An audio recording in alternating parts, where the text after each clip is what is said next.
وإذ قال إبراهيم لأبيه آزر أتتخذ أصناما آلهة إني أراك وقومك في ضلال مبين وكذلك نري إبراهيم ملكوت السماوات والأرض وليكون من الموقنين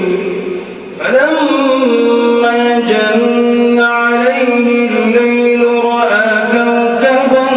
قال هذا ربي فلما أفل قال لا أحب الآفلين فلما رأى القمر بازغا قال هذا ربي فلما أفل قال لئن لم يهدني ربي لأكونن من القوم الضالين فلما رأى الشمس بازغة قال هذا ربي هذا أكبر فلما أفلت قال يا قوم إني بريء مما تشركون إني وجهت وجهي للذي فطر السماوات والأرض حنيفا وما أنا من المشركين وحاجه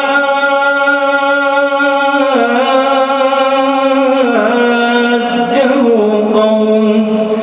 قال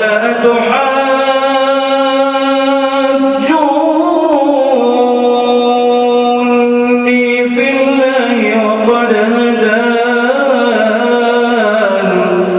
ولا أخاف ما تشركون به إلا أن يشاء ربي شيئا وسع ربي كل شيء علما أفلا تتذكرون وكيف أخاف ما أشركتم ولا تخافون أنكم أشركتم بالله ما لم ينزل به عليكم سلطانا فأي الفريقين أحق بالأمن إن كنتم تعلمون الذين آمنوا ولم يلبسوا إيمانهم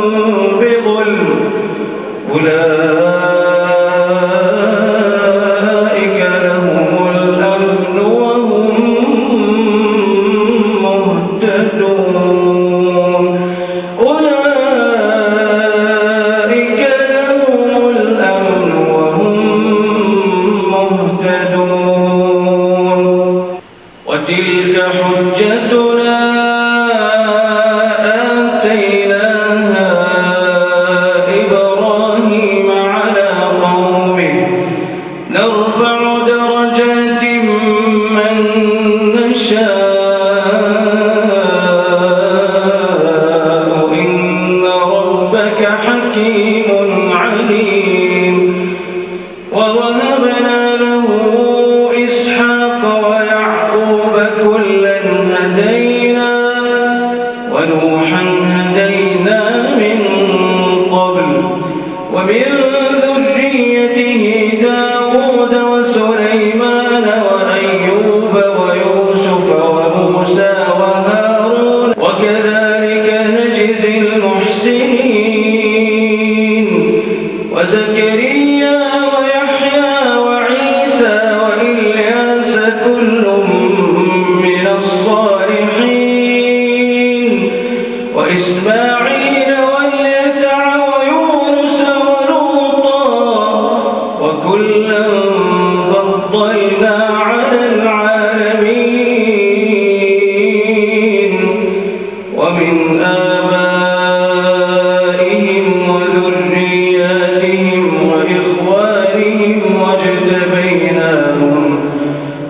واجتبيناهم وهديناهم إلى صراط مستقيم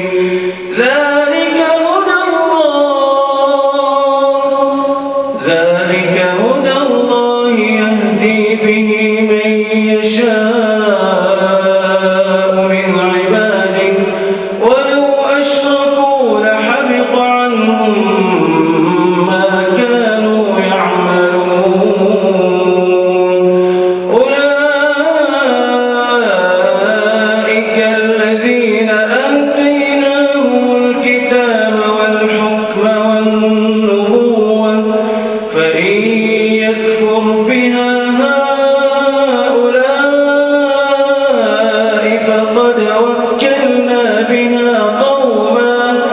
فقد وكلنا بها قوما ليسوا بها بكافرين أولئك الذين هدى الله فبهداه مقتده قل لا أسألكم عليه أجرا إن